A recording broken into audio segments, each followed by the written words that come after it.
პიარტექნოლოგები, ფსიქოლოგები, კულტურის სფეროს წარმომადგენლები და პოლიტოლოგები ქვეყნის რიგით მეოთხე 44 წლის პრეზიდენტს დროს მაყურებლისთვის აფასებენ. გიორგი მარგველაშვილის წარსული, მინისტრობის გამოცდილება და პიროვნული ღირსებები დროს ობიექტივში. საკუთარი ემოციების, ასე ვთქვათ, მმართველი ადამიანი, რომელიც ნაკლებად არის იმპულსური, ნაკლებად არის, ვთქვათ, აფექტებზე ორიენტირებული. ამ სიტყვებით ცნობილი ფსიქოლოგი თია გოგოტიშვილი საქართველოს რიგით მეოთხე პრეზიდენტს ახასიათებს. გიორგი მარგველაშვილი პირველად პოლიტიკაში ნინო ბუჯენაძის მიერ შექმნილი დემოკრატიული მოძრაობის ფონდის ხელმძღვანელად გამოჩნდა, თუმცა აქტიური პოლიტიკა უკვე ბიძინა ივანიშვილთან ერთად იწყება. მინისტრობის 9-თვიანი პერიოდის განმავლობაში მიღებული გადაწყვეტილებები ფსიქოლოგს მისი დახასიათების საშუალებას აძლევს.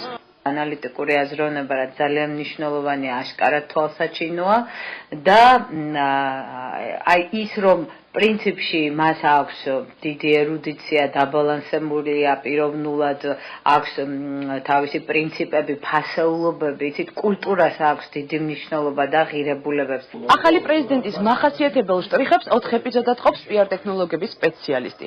გიორგი მარგველაშვილი ოპოზიციაში ხელისუფლებაში პრეზიდენტობის კანდიდატად და პრეზიდენტად.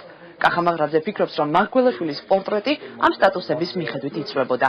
ეს იყო საინტერესო, თქვათ, არგუმენტაციით შეიარაღებული, შედარებით უფრო ცინიკური და მეტნაკლებად აგრესიული, თქვათ, სპიკერი, რომელიც ბევრი მიმართულებით აკრიტიკებდა მაშინდელ ხელისუფლებას. რადიკალურად შეიცვალა საზოგადოებასთან ურთიერთობის კუთხით, იმიჯის კუთხით, საუბარის სტილის კუთხით და მოქცევის კუთხითაც კი. გიორგი მარგველაშვილი, როდესაც იგი გახდა პრეზიდენტობის კანდიდატი. ახალი კონსტიტუციითა და შეზღუდული უფლებამოსილებით პრეზიდენტის პრიორიტეტი საგარეო ურთიერთობებია. პოლიტოლოგი ხათუნა ლაგაზიძე რუსეთთან ურთიერთობების კუთხით მძიმე წელს პროგნოზირებს, თუმცა ფიქრობს, რომ გიორგი მარგველაშვილი გაწონასწორებული პოლიტიკოსია და კრიტიკულ სიტუაციებს დიპლომატიურად გადაწყვეტს.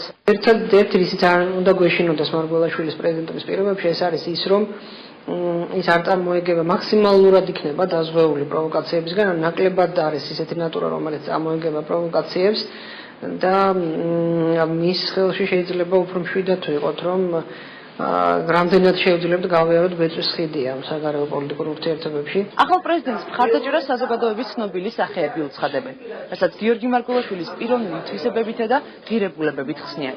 კულტურის მოღვაწეები ფიქრობენ, რომ პრეზიდენტი ამ სფეროს განვითარებით დაინტერესდება. მე მგონია, რომ ჩვენ გვყავს გამორჩეული პრეზიდენტი იმით, რომ ის არის ფილოსოფოსი განათლებით, ის არის დინჯი ადამიანი, ის არასოდეს არსად არ ჩქარობს, მისი პირველი თვისება არის განსჯა. გიორგი მარგველაშვილმა პრეზიდენტის რანგში ჯერ მხოლოდ ერთი დღე გაატარა. შეფასებების მთავარი საფუძველი მისი ყოფილი საქმიანობები იყო.